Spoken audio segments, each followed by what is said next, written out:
Assalamualaikum warahmatullahi wabarakatuh. Nama saya Tasya Amalia dari Prodi Teknik dan Komunikasi dengan NIM 110120200021. Saya di sini akan menjelaskan alat pengukur kedalaman laut menggunakan sistem sonar. Next.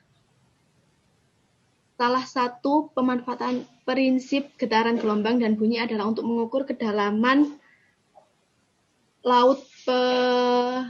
Pengukuran kedalaman laut ini memanfaatkan suatu sistem yang disebut dengan sistem sonar. Sonar sendiri merupakan kepanjangan dari Sound Navigation and Framing. Cara kerja manusia untuk mengukur kedalaman laut dengan menggunakan sistem sonar adalah sebagai berikut. 1. Sebuah kapal dilengkapi dengan piranti berupa echo sounder dan hidrofon. 2. Echo sounder mengeluarkan bunyi dengan frekuensi tinggi diarahkan pada dasar laut. 3. Gelombang bunyi akan merambat hingga sampai di dasar laut. Setelah itu akan dipantulkan kembali ke kapal sebagai bunyi gema.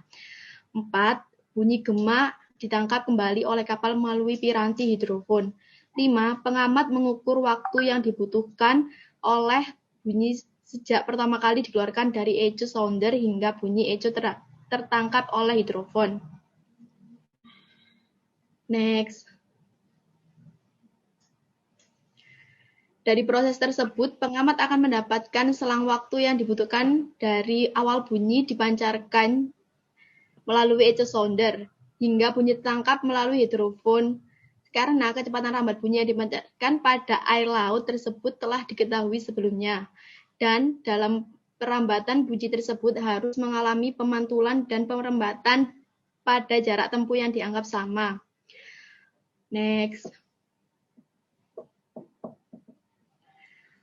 Sonar merupakan sistem yang menggunakan gelombang suara bawah air yang dipancarkan dan dipantulkan untuk mendeteksi dan menetapkan lokasi objek di bawah laut untuk mengukur jarak bawah laut.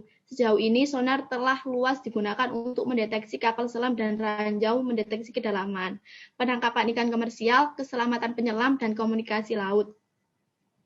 Next. Cara kerja perlengkapan sonar adalah dengan mengirim gelombang suara bawah permukaan dan kemudian menunggu untuk gelombang. Cara kerja perlengkapan sonar adalah dengan mengirim gelombang suara bawah permukaan dan kemudian menunggu untuk gelombang pantulan. Data suara dipancar ulang ke operator melalui pengeras suara atau ditayangkan pada monitor. Data suara dipancar ulang ke operator melalui pengeras suara atau ditayangkan pada monitor. Next. Jenis sonar ada dua, yaitu aktif dan pasif. Aktif menciptakan denyut suara sering disebut ping dan kemudian mendengarkan pantulan gema dan denyut tersebut. Denyut suara ini umumnya dibuat secara elektronik menggunakan proyektor sonar yang terdiri dari generator sinyal, penguat daya, dan transducer atau array elektroakustik. Sonar pasif, suara di bawah laut dapat terdengar. Next. Kesimpulannya yaitu suatu metode yang memanfaatkan perambatan suara di dalam air untuk mengetahui keberadaan objek yang berada di bawah permukaan kawasan perairan. Sonar merupakan sistem yang menggunakan gelombang suara bawah air yang dipancarkan dan dipantulkan untuk mendeteksi dan menetapkan lokasi objek di bawah laut atau untuk mengukur jarak bawah laut.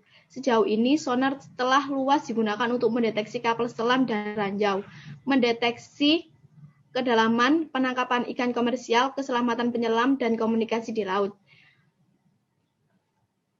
Next video.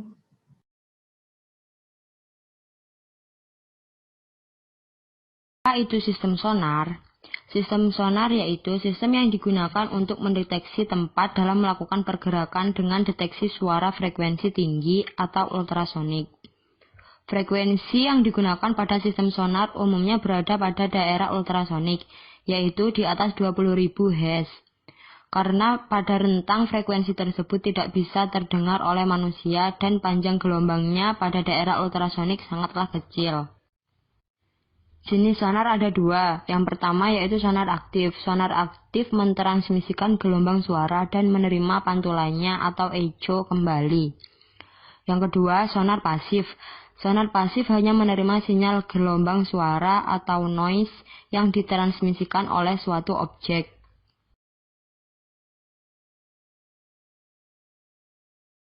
Prinsip kerja sistem sonar. Sebuah kapal memancarkan sinyal ke dalam air, maka pantulan dari sinyal tersebut akan menimbulkan efek gema dan akan dipantulkan kembali kepada sistem penerima atau receiver.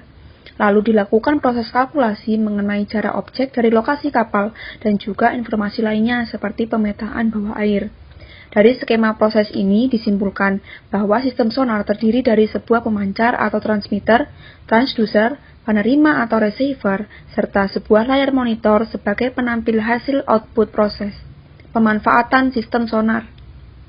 Pertama, alat pada kapal yang disebut transducer yang mengubah sinyal listrik menjadi gelombang ultrasonik yang dipancarkan ke dasar laut untuk pendugaan kelimpahan ikan.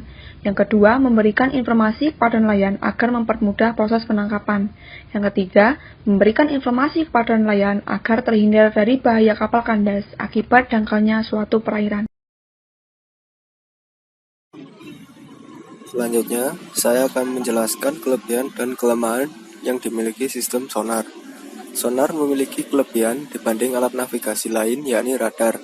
Gelombang elektromagnetik lebih banyak mengalami pelemahan saat merambat di dalam air dibandingkan gelombang akustik. Maka, gelombang akustik satu-satunya alat navigasi yang efektif untuk penerapan di bawah air. Sedangkan, kelemahan sistem sonar adalah kecepatan pengambilan sinyal karena dipengaruhi oleh tingkat salinitas dan suhu air laut. Selain berdampak positif, sonar juga berdampak negatif. Penggunaan sonar menyebabkan terganggunya sistem navigasi pada hewan-hewan mamalia laut, misalnya lumba-lumba, paus, dan lain-lain. Terjadi kekacauan sensor pada hewan tersebut karena mereka memancarkan sinyal untuk mendeteksi objek di sekitarnya, sehingga menyebabkan arah atau jalur pergerakan hewan tersebut menjadi tidak tepat dan mengakibatkan banyak lumba-lumba ataupun paus terdampar di pantai. Sekian video dari kelompok kami.